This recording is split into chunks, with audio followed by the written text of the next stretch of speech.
गुरु प्यारी साध संगत जी, आज फिर से एक सुंदर सी साखी आप सभी को सुनाने जा रही हूँ। गुरु प्यारी साध संगत जी, आज की जो साखी है वो स्पेशली सतगुरु के लिए है। कहते हैं ना कि गुरु परमात्मा से भी ऊंचा दर्जा है उनका। अगर दुनिया में सतगुरु ना हो तो हमें कभी मुक्ति नहीं मिल सकती।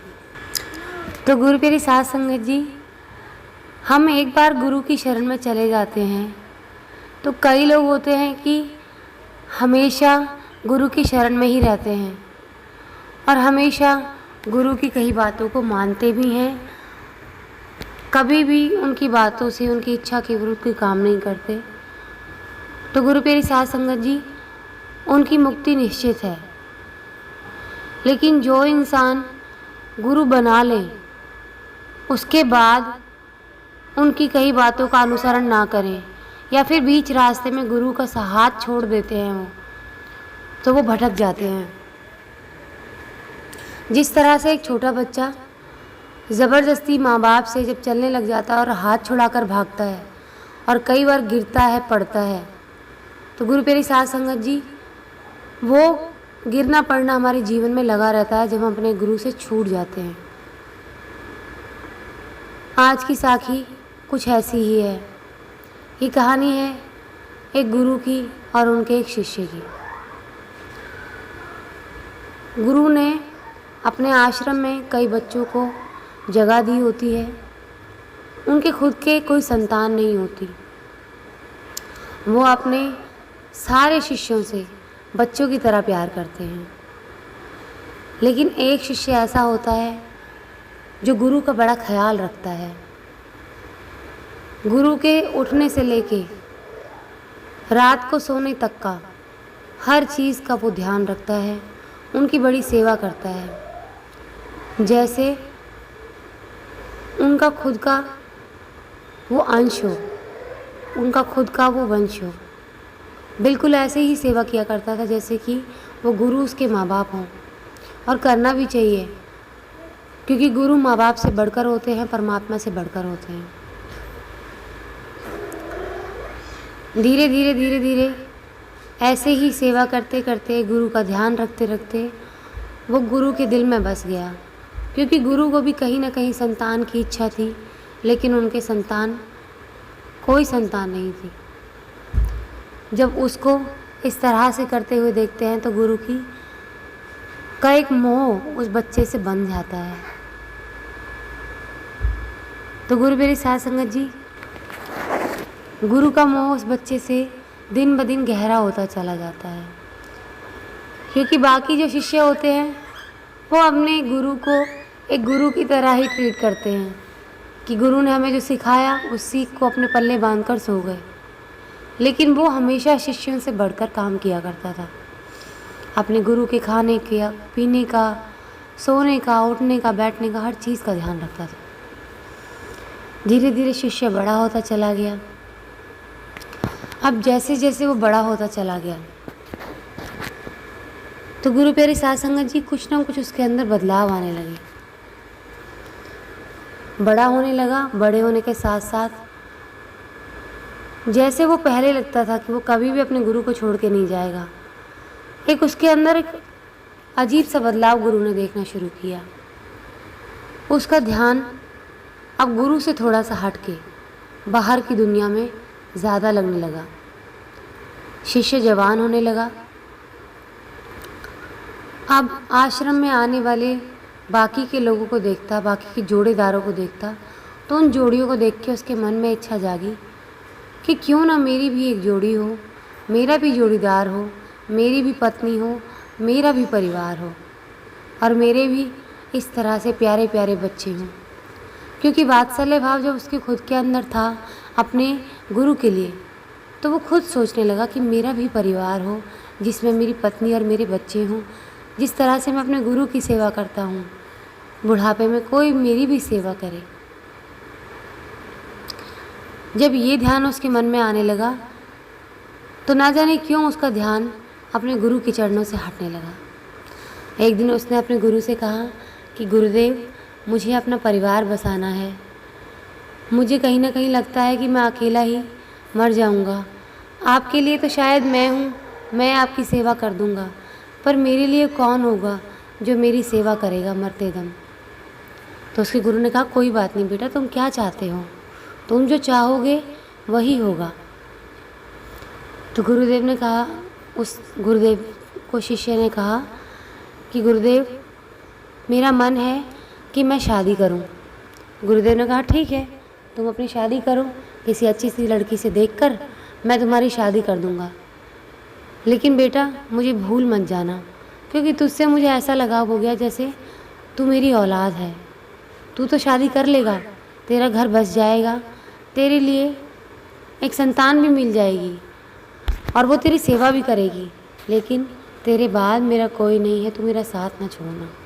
उसने गुरुदेव से कहा कि हाँ गुरुदेव, मेरी शादी हो जाएगी तो मैं कभी भी आपका साथ नहीं छोड़ूंगा, मेरा परिवार बस जाए बस। गुरुदेव ने उसकी शादी कराई, बहुत अच्छी फैमिली में, बहुत अच्छे परिवार में शादी करवाई। शादी हुई, शादी के बाद वो हंसी खुशी रहने लगा, लेकिन उसने गुरु के पास जाना छोड़ दिया।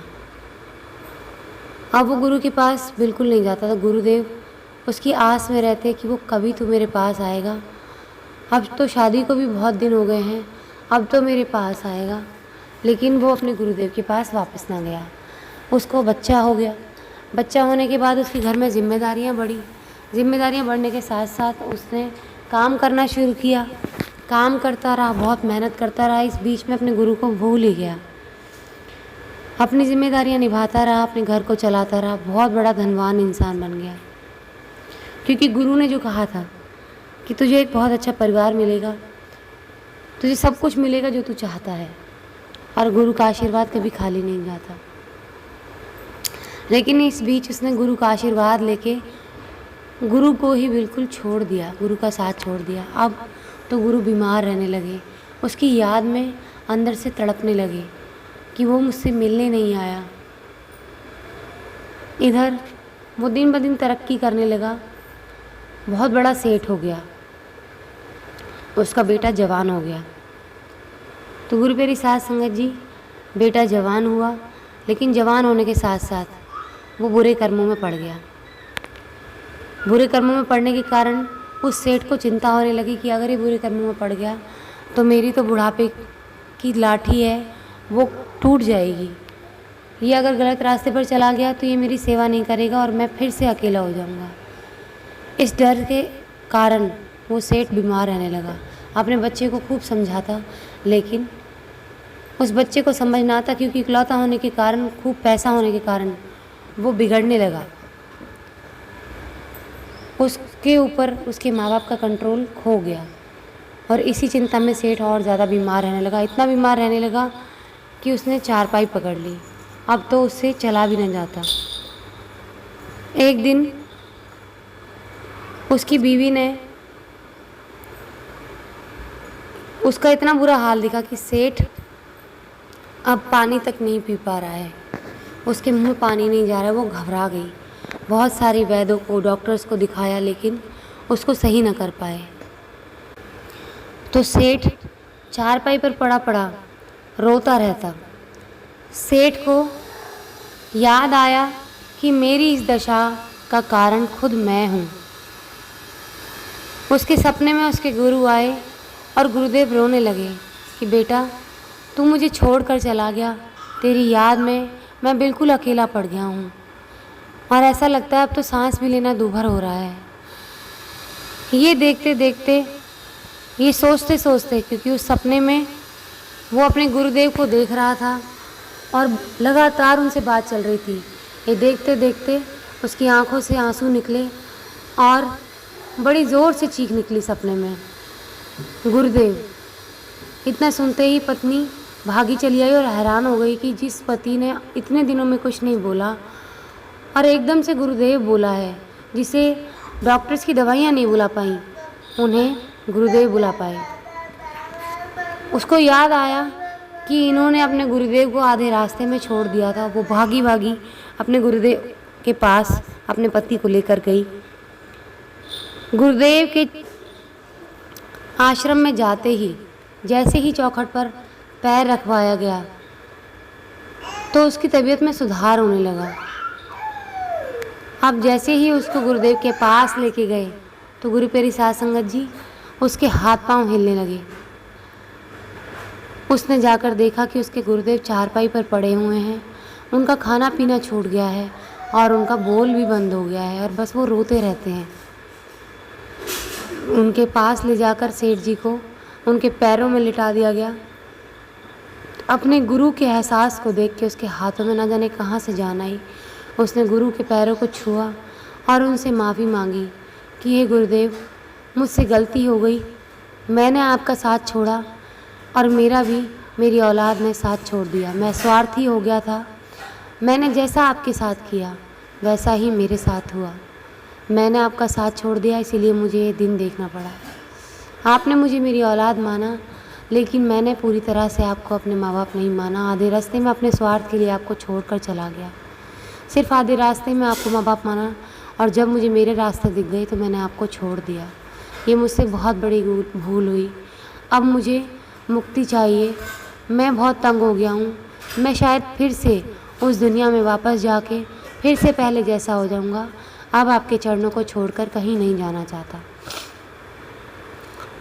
इतना कह के गुरुदेव उठ पड़ते हैं, जैसे उनके जर्जर शरीर में कहीं से जान पड़ गई हो, और वो सेठ जी को गले लगाने की कोशिश करते हैं। जैसे ही उसको गले से लगाते हैं सेठ को, इतने में सेठ अपने प्राण त्याग देते हैं और एक रोशनी बहुत ज़ोर से चमकती है जो गुरुदेव के अंदर जाके समा जाती है। तो गुरु प्यारी साध संगत जी, अपने गुरुदेव के स्पर्श में आते ही वो मुक्त हो जाता है और सब लोग इस चीज़ को देखते ही दंग रह जाते हैं कि ये क्या हुआ।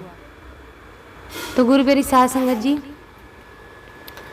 गुरुदेव ही तारणहार हैं। हम अगर उनके चरणों को छोड़कर कहीं चले जाते हैं तो हम यूं ही भटकते हैं। हम ना जाने कितने दुखों को भोगते हैं जब तक हम उस परमपिता परमात्मा की शरण में नहीं जाते, अपने गुरुदेव की शरण में नहीं जाते। क्योंकि हमने अपने जब गुरु का मार्ग अपनाया है, गुरु के बिना कभी किसी को मुक्ति नहीं मिलती। और जब हम उनको छोड़कर चले जाते हैं अपने स्वार्थों के लिए, तो वो स्वार्थ हमें इतने बुरे तरीके से भटका देते हैं कि हमें ना तो चैन से जीने देते हैं और ना ही हमें मुक्ति मिलती है। और जब वापस हम अपने गुरुदेव की शरण में जाते हैं तो ही हमारी मुक्ति मिलती है, तो ही हम इस दुनिया से मुक्त होते हैं। जिस तरह से सेठ को मुक्ति मिली, सेठ ने दुनिया में सब कुछ कमाया लेकिन वो सुख ना भोग पाया, क्योंकि वो अपने सुख के स्वार्थ के चक्कर में अपने गुरु को बीच रास्ते में छोड़कर चलाया। और जब हम अपने माता पिता, अपने गुरु को और अपने परमपिता परमात्मा को बीच रास्ते में छोड़कर आते हैं स्वार्थ के लिए, तो हम यूं ही भटकते हैं, भटकते रहते हैं। क्योंकि ये संसार तो ऐसा ही जंजाल है, ऐसी ही माया है। कर्म करने चाहिए, निभाने चाहिए, लेकिन परमपिता परमात्मा, गुरु और माता पिता की शरण से भटकना नहीं चाहिए। जब हम इनसे भटक जाते हैं तो हमारे कर्म भी अधूरे रह जाते हैं, हम कोई कर्म पूरा नहीं कर पाते। और जब कर्म अधूरे रहते हैं तो मुक्ति कभी मिल ही नहीं सकती। तो गुरु प्यारी साध संगत जी, अपने गुरु की शरण को कभी ना छोड़ें। अगर हम उनकी शरण को छोड़ेंगे तो हम भटक जाएंगे। आज इसी के साथ इस सुंदर सी साखी को यहीं समाप्त करना चाहूँगी। मिलती हूँ आपसे अपनी अगली वीडियो में नई साखी के साथ। तब तक के लिए खुश रहें, सुमिरन करते रहें, सच्ची सेवा करते रहें।